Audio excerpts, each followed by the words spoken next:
All right. Could you start by introducing yourself and the bands that you've played with or still play with? Sure. For the camera. My name is Heidi Ore, and I play bass and sing in a band called Domestica.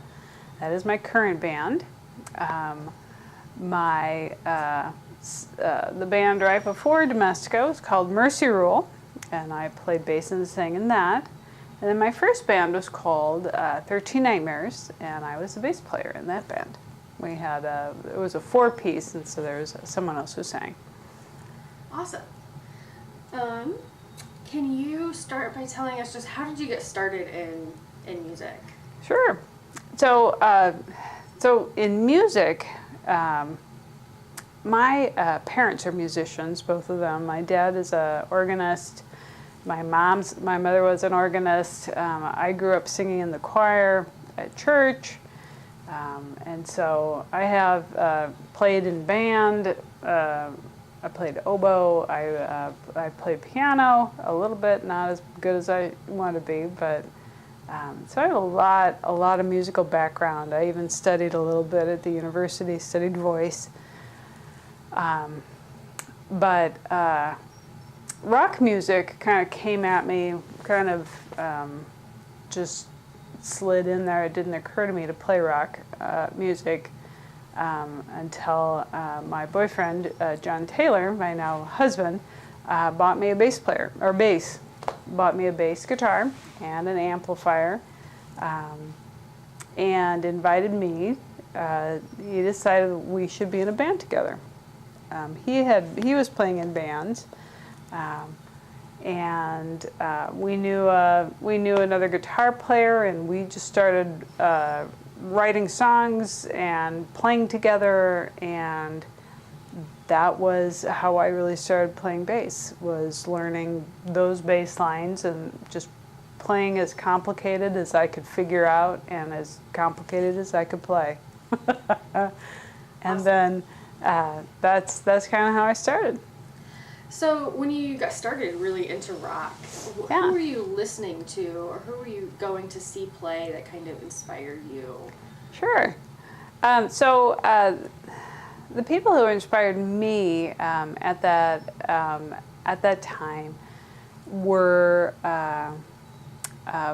so punk rock is kind of starting out kind of when I am. By the time I hit college about 1983, 1984, and punk rock is it's this underground movement, and it's really exciting stuff.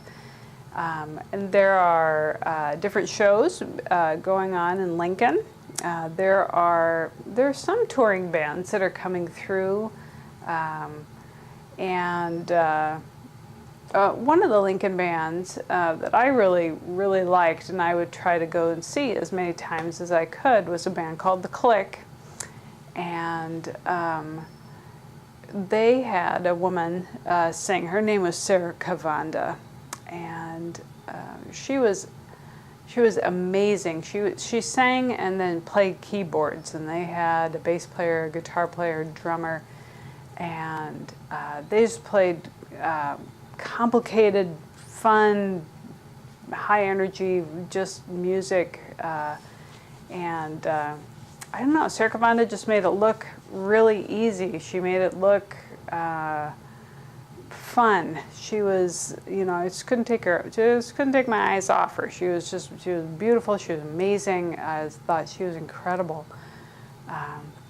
One of the punk rock bands that I really liked listening to, one of my first punk rock bands, was X out of Los Angeles with Exene Cervenka.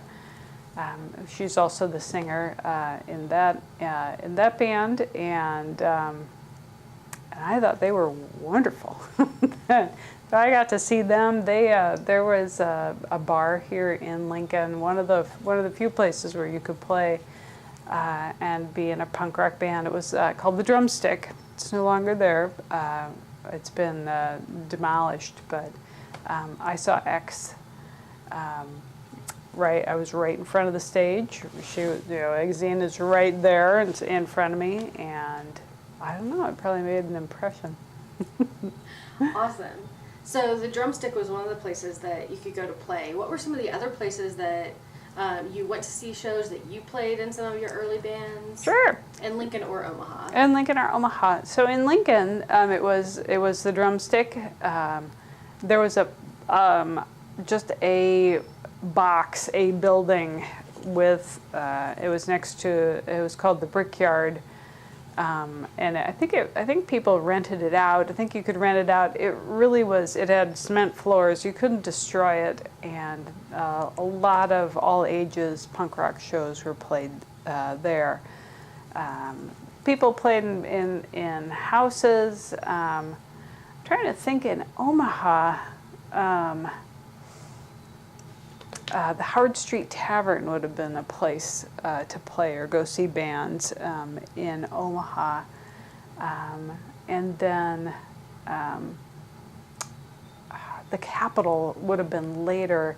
They were FOE halls. They were kind of just halls. And so what you would do is you would rent the place and then invite bands to play. And so I imagine, these Fraternal Order of Eagle guys have these empty spaces, and they go, they're somebody's son or someone's like, yeah, we just need to rent this place. And I'm sure that was kind of a shock to them. But sometimes, they were abandoned places or just, places that, were not fancy or anything like that. Cool. One of the places that you haven't mentioned yet, but that we're digging through some posters that we got tonight was actually the Cog Factory. Oh, yes. Which, of course, has its own legacy of being very illegal. Right. But do you remember playing there? Do you remember Absolutely. what it was like? I remember that is in the Mercy Rule days, and so some of the places that I were talking about kind of predated that, but definitely the Cog Factory in Omaha. A wonderful place to play because it really was in the middle of sort of a blighted area, and it was just four walls with lots of cement floors. You couldn't destroy it. And I'm sure it was plenty illegal. We heard horror stories about their tax situation. Nice. So, and also their ability to follow fire code. But nice. No, I think that is a long-standing. That's kind of how you found places to play. I think the Drumstick here or the Drumstick, and then Duffy's Tavern was another place to play here in Lincoln. I remember they had to rewire the whole place just to have the Flaming Lips come and play. And so, I'm sure everybody was always fighting code of some variety. So you brought up the Flaming Lips, and last time we talked, you had some great stories about seeing them play and working with them. And can you tell me about your relationship with that band and how they kind of helped you evolve? Sure. So when I started playing rock music, and this was rock punk music, there really wasn't a handbook on how to do that. There wasn't the internet to search. Like we became a band, and we figured out we wanted to go. We wanted to tour. We wanted to get out of town. And there really wasn't there really wasn't a way to figure that out. So what we did is that we asked touring bands, and one of those touring bands was the Flaming Lips, Wayne Coyne from the Flaming Lips. And this was back when, they were no one, we were no one, except they were touring, which meant they were one up, at least on us. And so we asked him, well, how do you be in a band? What do you do? Where do you go? Where do you go play? What do you do? And Wayne was more than happy to school us on whatever it was that he thought he was doing. So he said, you got to have T-shirts, you've got to have you have to have flyers, you've got to make it a show. The Flaming Lips are, they have lights and smoke machines and lasers. They are, a traveling circus. There's just 3 guys, but you can't really tell that. There's just so much equipment, so much stuff is happening. But at the end of the night, they would ask, for a floor to sleep on. And so we would say, yes, come and sleep on our floor. And so we would stay up all night. We'd ask Wayne Coyne, what do you do? Where do you go? Wayne had a list. And so this is a handwritten list of addresses and phone numbers and people of different places across the country to go play. And he said, I'll have Michelle was his, I think it was his girlfriend, then to be wife, but she was booking the shows. Her name was Michelle. And Michelle put it into an envelope, put a stamp on it, and sent it to us. And we opened it up, opened the letter, and there are all the places to play. And so what we were told was, you have a cassette, and then you mail things to people, and then you call them, and then you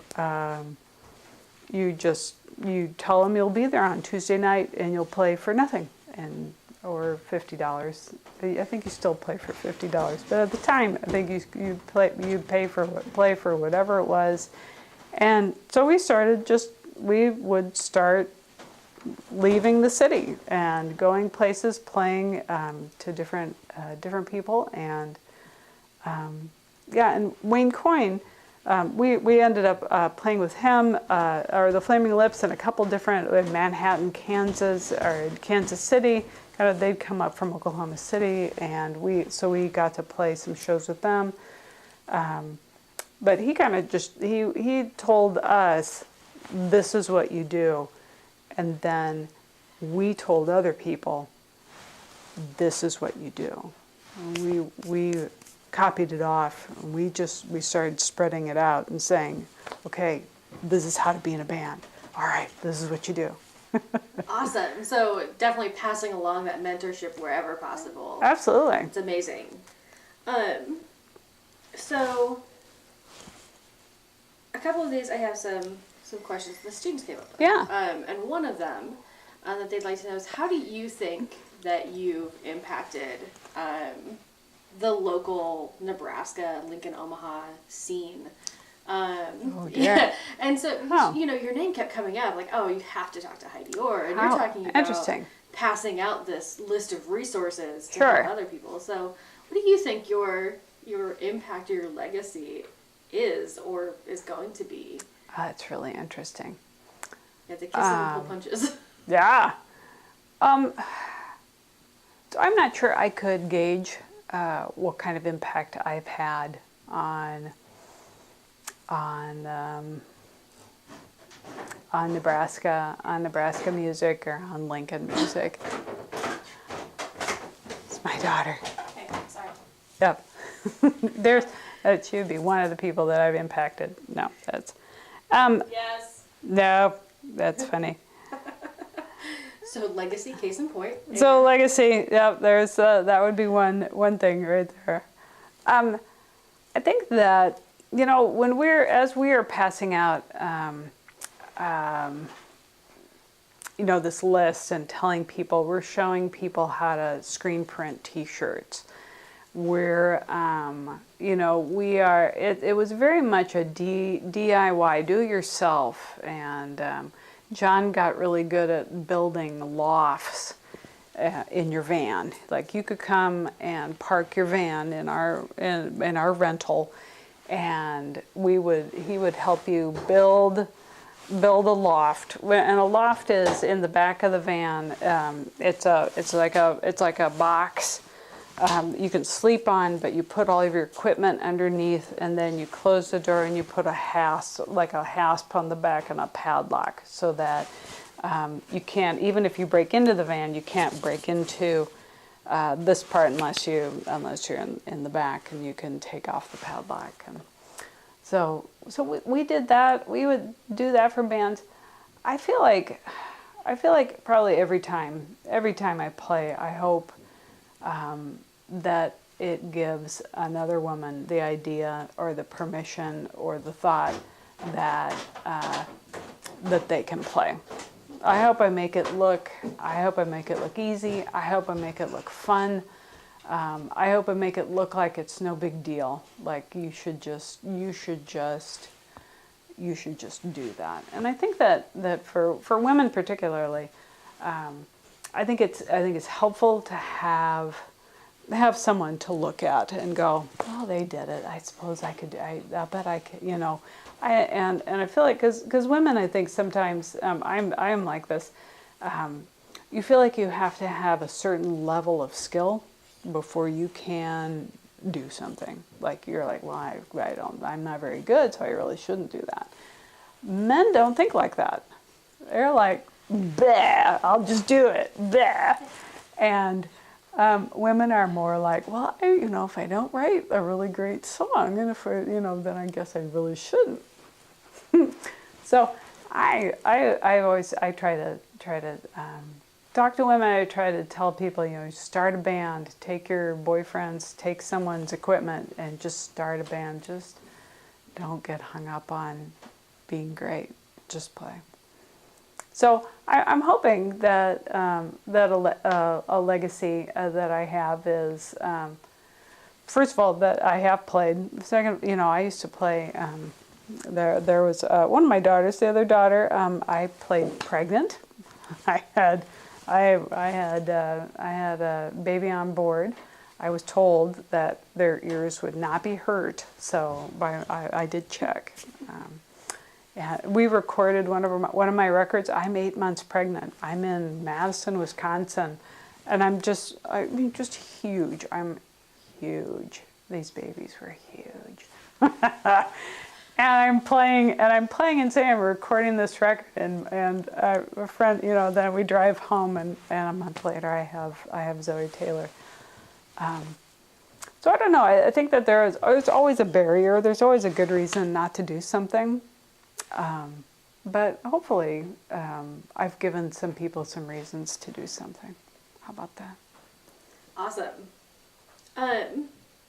So on kind of a similarly heavy-ish note. Neat. I'm sorry. No. This is actually a really great question that one of the students brought in, but one of the conversations that's happening in our society right now, in film and music and all over, is the Me Too movement. Sure. And do you feel like that's had an impact on how indie or punk rock will move forward in Omaha or broadly? Do you feel that some of the issues that they're talking about in the Me Too movement were things that you saw or had to kind of overcome as you were just getting started playing? Oh, the Me Too movement is great. It's a long time coming, and it's just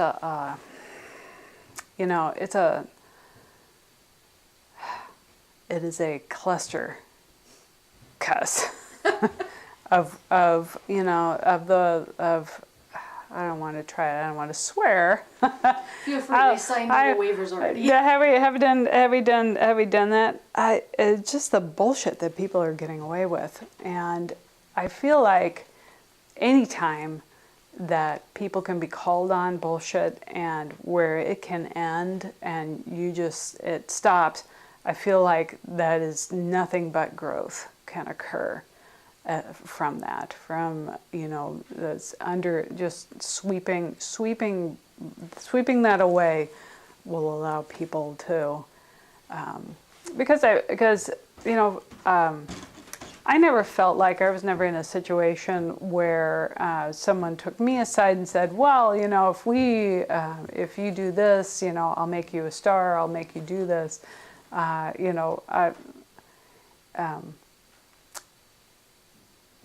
And if someone did approach me to do that, I may have been too oblivious to get it.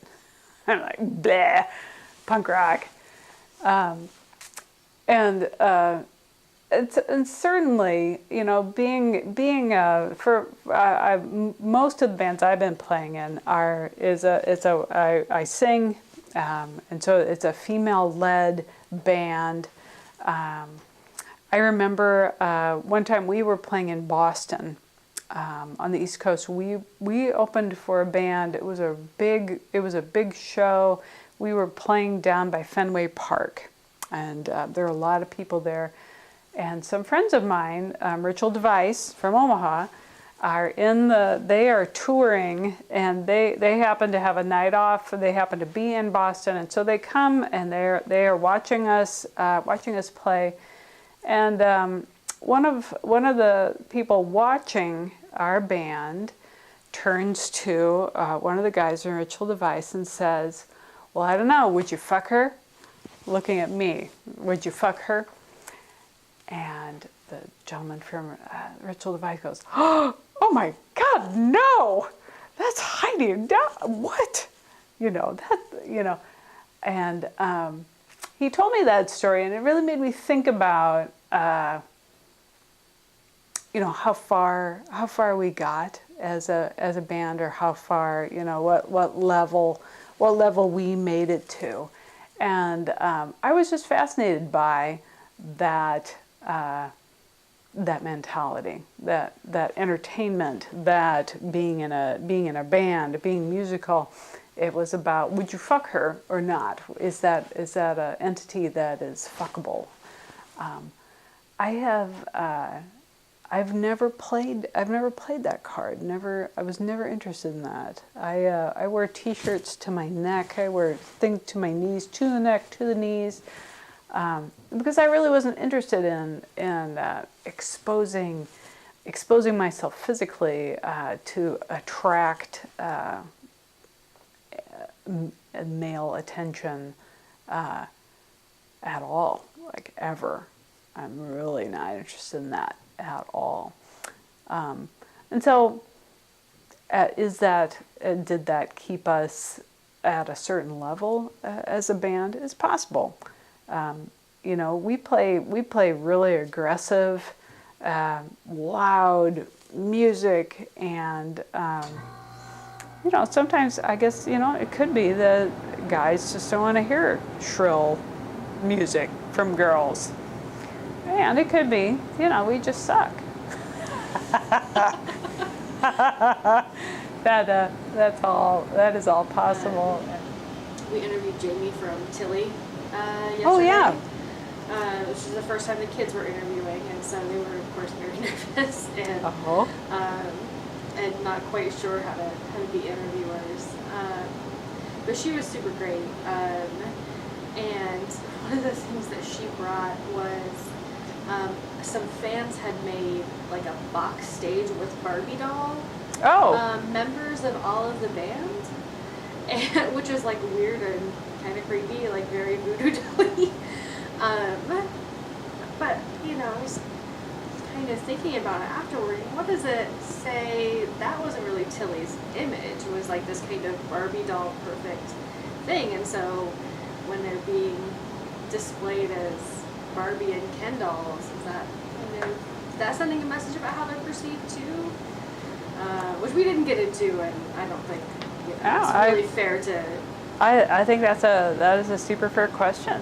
Or is that, it could be a bigger issue that just happens to be the image close at hand, which sadly is a Barbie doll. Right. And so is it proximity? Is that all you have? Yeah. Are Barbies to represent you? Then is that your expectation? You know what I mean? That's, Barbies. Right. So it's still fun, and I'm sure that they had all of the best intentions. I still think it looked like a voodoo doll. Very nice of them. But yeah, they were asking her some of the hard questions too. Nice. And I'm just really glad they really dove into it kind of head first and took it really seriously. So good for them. And I'm really excited to see the final product that they come up with. How they have, exciting! Like big ideas, huge expectations for what they want to accomplish in making the documentary and doing interviews, everything like that. So they're gonna be great. I'm super excited. So how fun! Who else are you guys talking to? So we talked to Jamie yesterday. Talking to you today, of course. On Monday, we are talking to, I think, Jen Motis. Motis? Oh, sure. I think we're interviewing her at Reverb. Oh, fun. Up in Omaha. And Wendell, the other person, Josh Wendell, who's the teacher on this, was really kind of forward-thinking in his planning of interviews. He said, women are involved in every step of That's rock. excellent. And so we're going to get people who run recording studios. We're going to try and get people who who sign and do the touring stuff and get it figured out, as well as the musicians. Nice. So we're talking to her, and I think, actually, Josh knows the person who used to run Cog Factory. Oh, how fun. And so we just got a treasure trove of images from Cog Factory and the shows and stuff. Somebody's apparently making a documentary about Cog Factory. Oh, how which is fun. Weird and exciting. But in all of these images, we can't find a single one of a woman performing. Oh, interesting. So maybe what I could do is find, I think that there is footage of us playing on that stage. That would be amazing. I think it's out on the interwebs, and maybe what I can do is kind of send some links of stuff, because people send that stuff to us, and they're like, oh, go look at this. And I'm pretty sure that's us on the Cog Factory. I'm pretty sure. That would be incredible, because Tilly played at Cog Factory too, at least once, I think. Sure. And but we can't find any footage of it. We can't find any photos of it. We can't even, most of these photos don't even have women in the audience. Yeah, it's a weird. Which is so strange, because everyone talks about everyone went. So, why did no one take those pictures? Were they in the back? Yeah, were they in the back? Were they hiding on the edge? Were they, not doing the exciting punk rock things in the audience that people wanted to see? It's hard to know. I don't know. But so we're interviewing, or we might try and squirrel that guy in and just be I think that'd be amazing. Hey buddy, tell us more about what was this like? Yeah, and who did you bring to play? Did you deliberately try and bring women to the stage or to the audience? Sure. And if not, why not? It's a great question. So we have that one. Hopefully, we were going to tour Saddle Creek, but unfortunately they have an artist in residence for 15 days. Oh. And refused to allow anyone else in while that's going on. Boo. But they did send us some very nice, swag all right. to do stuff with. But to placate. Yeah. But I think we're still going to talk to somebody from Saddle Creek anyway. And we have one more that we're talking to Rinna Fink. Oh, nice. She's actually coming to do a songwriting workshop with the entire MIHV. But we kind of score hey, as long as you're here. Nice. Come interview with us. Nice. I think that's great. Yeah, so we have a great lineup and a pretty across the board lineup too, which is going to be really cool. That's great. And we're visiting Sokol to see the underground. Oh, nice. And everyone can breathe in the stale beer and the beautiful stickiness. Yeah, the black walls. Yeah, we played Sokol Underground with. Let me think of who we played with. We played a couple shows down there, but it was. Oh well, I'll have to think about that. Isn't that terrible? You'll have to ask me something. It'll burble up here in just a minute. So many shows. I mean, I don't believe for not remembering some of them.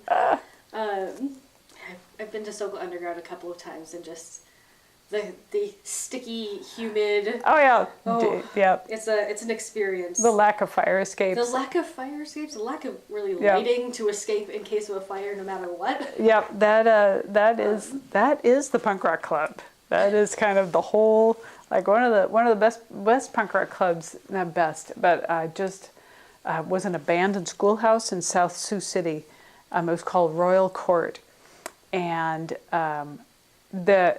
was abandoned, and so we played in the gymnasium, and the kids would come out and they would smoke so many cigarettes. So we're up on stage, so you can imagine those stages are kind of tall. They're like 5 feet tall, and I'm 5 feet tall. So by the time the smoke is filling in, just in the ceiling, I remember trying to breathe, going like breathe in to sing, and like there is no air. There's like nothing. Like so many smoke, but dangerous. The bathrooms were a hole in the wall. It was terrible. It was the best. Oh my gosh, it was so great. Oh, that's awesome. So kind of on that note, I mean, as long as we're on the subject of places to play and touring and stuff, what are some of your favorite memories or venues or shows when you think of like the best shows of your career? The best. What is the theme there? Are there places that you love? Well, Royal Court in South Sioux City. That was amazing. Just the danger. The kids are, they are so into whatever it is you're playing. They were into music, into rock, into whatever it was. The stakes are low. It's a very pure expression, I guess, because really there isn't somebody isn't there to sign you. You aren't getting a record deal as a result of this. You aren't going to, there isn't. There's just you and playing this music, and the kids are going nuts, and that was super fun. We played South by Southwest a couple times. We opened for a popular band, and so the place is packed, and John's amplifier broke, and everyone is staring at us, and I think they enjoyed us up to that point, and so they're watching this sad train wreck that is now occurring. John is getting frantic, and I started. I made up a song and just played a song about South by Southwest on my bass, which I very rarely do that. I don't write bass. Writing songs on bass guitar is kind of hard for me. But I did that exact moment, and the place got really, really quiet, which is funny. The whole place just like, it wasn't because it was this beautiful song. It was just this, we're watching this train wreck. What's going to happen? It was exciting, I think. We played CBGB's in New York City. We drove all the way out to New York City, and we did play for some record label people there. We played at probably 2 o'clock in the morning, and we had probably driven, nobody had a lot of, it was hot. It was in the middle of the summer, and we were told after we played, because we played, it was another great show, huge, lots of crowd, big people. Everybody gets up and leaves, because in New York there's 1,000 things to do at 2 in the morning. They don't have to watch you. They don't know you from anyone. But there were like about 10 kids from Nebraska and some people from the record label, and we played a set that we just were so excited to be in New York.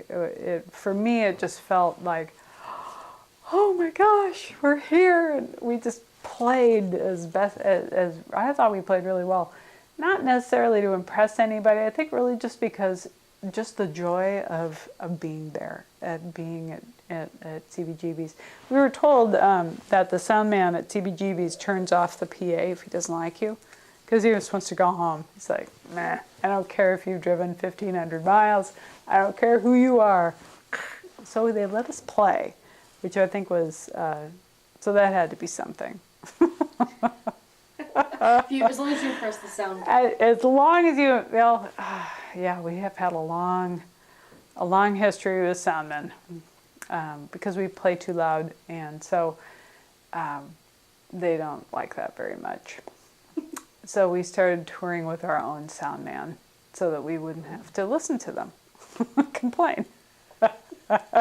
We just brought our own guy, put him behind the soundboard, and we're like, yeah, don't talk to us because we know this is what we like doing.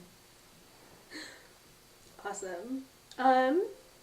So let's talk about places that you went to buy or listen to music, or how you found new music. That is a great question. Here in Lincoln, we have the record station, the KRNU, the student radio station, and so they are playing music. You have to listen to the radio and wait for someone to play a song that you like. I don't know, you would hang out with your friends and they would have music. They might have bought a record, or you got to listen to this. You got to go, you got to see this. So some of that is word of mouth. You're listening to what other people are listening to. Locally, you'd there would be posters up on the power poles, the wooden power poles. Somebody we used to have a staple gun. You'd staple your poster out on to say, hey, there's a show coming. And so you'd go to those shows. And there were magazines like Enemy or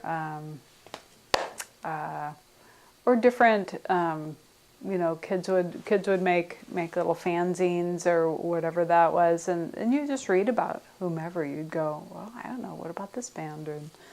And then you'd try to go see them when they were coming through, or you'd go buy their little 7-inch. And so it was very much about hunting. You had to hunt it down and find it. It was like special jewels. It was fun. What were some of the record stores or music stores where you could go? Sure. You found the one. There was a record store called Dirt Cheap, and they had punk rock, or Pickles. Those were the two here in Lincoln. Homer's Records would have been the one in Omaha, where they would have had all their everything, and then there's a little corner of punk rock. And somebody is working at the record store that is curating, because they want, they're playing, this, or they're doing that. And so you'd know the person who was working at the record store, and they would tell you, there's this, and sometimes, it was just a crapshoot. I picked up a record. It was 99 cents in the cutout bin. It was The Replacements. Sorry, Ma, forgot to take out the trash. It's kind of their punk rock record. And I just took it home. I'm like, well, I don't know, that looks cool. And I'd listen to it. I listened to it and just blown away. I just loved it so much. And then they came to the Drumstick, and so you went to go see them, and then that's what you would do. Awesome. Are there places in Lincoln or Omaha or your hometown, which I think you said was Seward, correct? Seward, Nebraska. That really inspire your music? You're a Nebraska native. Are there places that really inspire you? Well, that's a great question. I think that overall, being from Nebraska and playing out here in the middle of nowhere, you end up really being very true to whatever it is that's coming out of you, because the influences, you might not know how to be in a band that sounded like someone else because they were popular, and so you'd want to sound like that band, or you'd want to, make your sound like this, or wear certain clothes so you could do this. Playing out here in the Midwest, the crowds out here are they won't take that. They don't like bullshit. They just want to know, is it honest? Is it you? Is it real? And if it isn't, they don't really care. They are not interested in you. That was always my perception. My perception was, after playing in Los Angeles on Sunset Strip, where the hair bands, like that's kind of the epicenter of hair bands and all that whole move, that like Stryker and all that kind of stuff. There's something so fake and posery, it just it's all about looks, and it's all about stuff. And we played in Los Angeles, and John said, we got up to the mic, and he goes, "Wow, you are the best looking audience that I've ever made deaf, ever." We just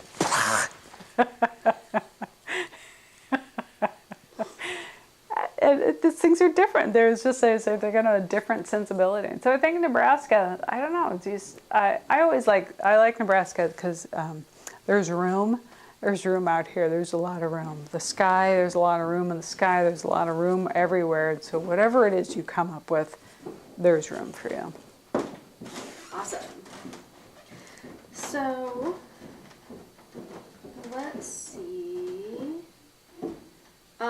So back to our serious questions. Yeah. How do you think that the rock scene, in your experience or from what you've seen, welcomes in or doesn't minority groups, people of color, so women, people of color, any kind of minority group? How do you think that rock really tries to let them in? Let them in and do that. Project for just a split second. Yeah. Can you break my hair really quick? That's fine. We can. Let me answer this question, Won't be here. and then I'll be up just down up here in 5 minutes. I can just be on here. You're gonna be down here. Yeah, it's fine. You can't do no ponytail today. No ponytail. No. All right. Let me 5 minutes on this one. So minorities and rock and punk music. I think I like to talk about today.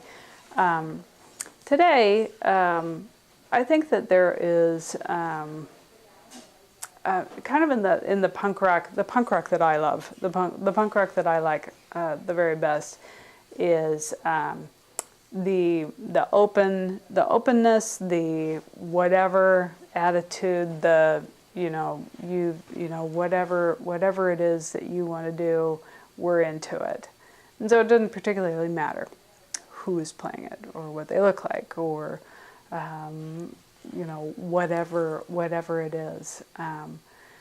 Just like playing with women, playing with bands with a minority member or fully minority. That was a little harder. It was harder to find, kind of growing up and being out here. You could play a long time and not have another woman be on stage. Everybody, it's kind of a dominant male, white kind of expression. But that said, there are always Derek Higgins is a gentleman in Omaha. African American gentleman who plays bass. He still plays, and he was in punk rock bands. Trying to think of.